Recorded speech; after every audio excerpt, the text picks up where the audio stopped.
Hello friends, आज का हमारा टॉपिक रहेगा diabetes and its manifestation on I.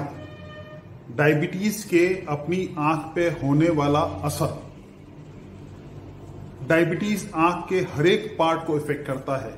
ये मैंने कुछ स्लाइड्स की मदद से आप लोग को एक्सप्लेन करने की कोशिश की है। Hope you like it. Hello friends, आज का हमारा टॉपिक रहेगा diabetes and I, manifestation of diabetes on I in a simplified वे। तो डायबिटीज हमारी आंख पे क्या क्या तकलीफ दे सकता है। डायबिटीज ऐसी बीमारी है जो अगर कंट्रोल न रहे तो पूरी बॉडी में हर स्ट्रक्चर को इफेक्ट कर सकती है। वो आंख ले लो या किडनी ले लो या कोई भी पार्ट बॉडी का। तो अगर हम स्पेसिफिकली आंख की बात करें तो सबसे पहले हमको जानना पड़ेगा कि आंख के नॉर्मल स्ट्रक्चर्स क्या होते हैं। नॉर्मली जो आप आंख देखते हैं उसमें जो सामने जो काली पुतली दिखती है उसको कॉर्निया कहते हैं। उसके पीछे आइरिस होता है, प्यूपिल होता है, लेंस होता है। ये जो आंख का गोला है उसको शेप देता है विट्रियस। प्लस जो सीलियरी बॉडी है उसमें से जो एक्वियस सिक्रीट होता है वो एक्वियस इंट्राऑक्युलर प्रेशर मेंटेन करता है। पीछे ऑप्टिक नर्व होती है और जो आप अगर आंख को एक कैमरा समझे, जो भी पिक्चर खींची जाती है वो इस मैक्यूला पे आके केंद्रित होती है और ये आपकी ब्रेन थ्रू ऑप्टिक नर्व आपकी ब्रेन को जो भी आपने फोटो खींचा है उसको पहचानने के लिए भेज देता है। फिर ब्रेन डिसाइड करती है कि आप जो देख रहे हैं वो क्या है। तो this is normal structure of eye. अब जब आप कॉर्निया देखते हैं तो नॉर्मली कॉर्निया आपको कलरफुल लगता है, कोई ब्लू कलर होता है, कोई ब्राउन कलर होता है, लेकिन रियलिटी में वो कॉर्निया का कलर नहीं होता। कॉर्निया एकदम ट्रांसपेरेंट स्ट्रक्चर है। जो पीछे का आइरिस पैटर्न होता है उसका जो भी कलर होगा, इधर it is brown, blue, anything, वो कलर आपको कॉर्निया का लगता है। तो जैसे मैंने बोला, ये विट्रियस ह्यूमर है जो आपके आंख के गोले को शेप देता है। अब डायबिटीज अपनी आंख पे क्या क्या कर सकता है। डायबिटीज मतलब अनकंट्रोल्ड डायबिटीज। अगर अनकंट्रोल्ड डायबिटीज है तो आप ओवरऑल ज्यादा प्रोन रहेंगे हर एक इंफेक्शन को। जैसे आंख में देखें तो ये स्टाई है।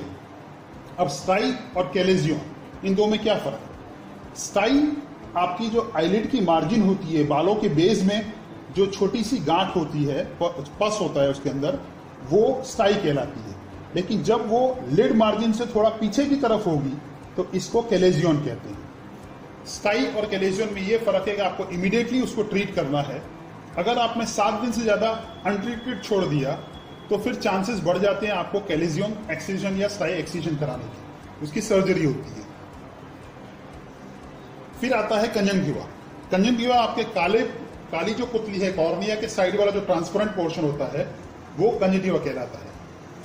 अगर अनकंट्रोल्ड डायबिटीज है, शुगर ज्यादा है, तो आपको ज्यादातर चांसेस रहते हैं आपको बैक्टीरियल कंजंक्टिवाइटिस हो सकता है, वायरल कंजंक्टिवाइटिस हो सकता है।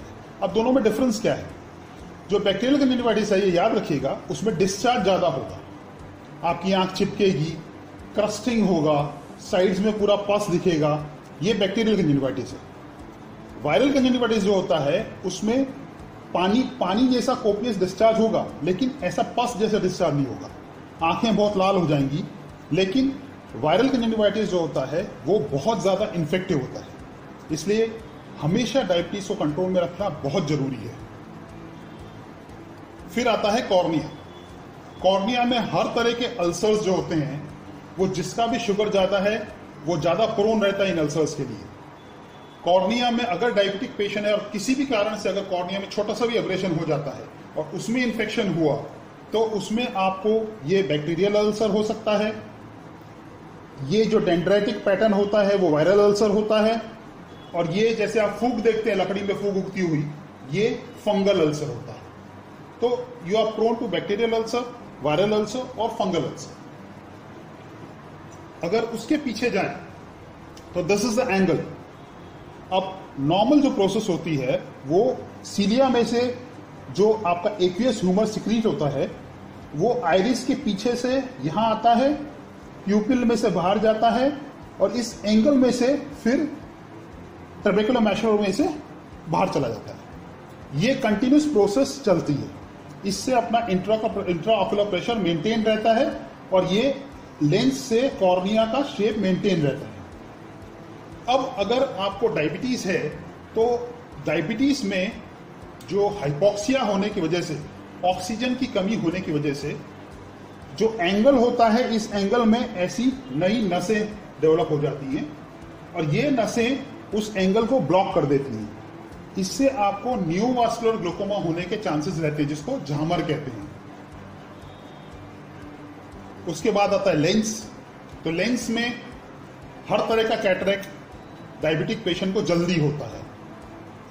ये जो कैटरेक्ट है ये सबसे खराब कैटरेक्ट माना जाता है आंख में। इसको पोस्टियर पोलर कैटरेक्ट कहते हैं। ये पोस्टियर पोलर कैटरेक्ट जो होता है वो पीछे के पड़ से चिपका हुआ होता है। इसलिए अगर आपको पोस्टियर पोलर कैटरेक्ट है तो इसको जल्दी से जल्दी आपको ऑपरेट करा लेना चाहिए। दूसरा, दिस इज हाइपरमेच्योर कैटरेक्ट। ये स्टेज कभी कैटरेक्ट में आने देनी नहीं चाहिए। जब ये स्टेज होती है पोस्टियर सब कैप्सुलर, उसी समय आपको कैटरेक्ट ऑपरेट करा देना चाहिए। इस स्टेज तक नहीं आने देना चाहिए, क्योंकि इसमें जो अपने जोन्यूल्स होते हैं, उस जो जोन्यूल्स होते हैं वो पूरे लेंस को सपोर्ट करके रखते हैं। ये बहुत हैवी हो जाता है, इसलिए वो जोन्यूल्स टूटने का डर रहता है और फ्यूचर में आपको लेंस डालने में तकलीफ होती है। अब आता है विट्रियस। अब डायबिटीज में सबसे जिस चीज से हम डॉक्टर्स टेंशन में रहते हैं वो है डायबिटिक रेटिनोपैथी। डायबिटीज में हाइपोक्सिया होने की वजह से आपका जो पोस्टीरियर सेगमेंट है, जैसे जो विट्रियस है, आपका आंख का पर्दा है, उसमें हाइपोक्सिया होने की वजह से नए वेसल्स डेवलप होते हैं और नए वेसल्स डेवलप होने की वजह से ये विट्रियस हैमरेज हो सकता है। वो वेसल्स जब रप्चर होते हैं तो इस तरह से विट्रियस हैमरेज होता है और विट्रियस हैमरेज होते ही आपका विजन डिटोरिएट होकर बिल्कुल कम हो जाता है। ये है डायबिटिक रेटिनोपैथी। अब डायबिटिक रेटिनोपैथी में अगर आप देखेंगे ये चांसेस हैं डायबिटीज में पर्दे में तकलीफ होने के।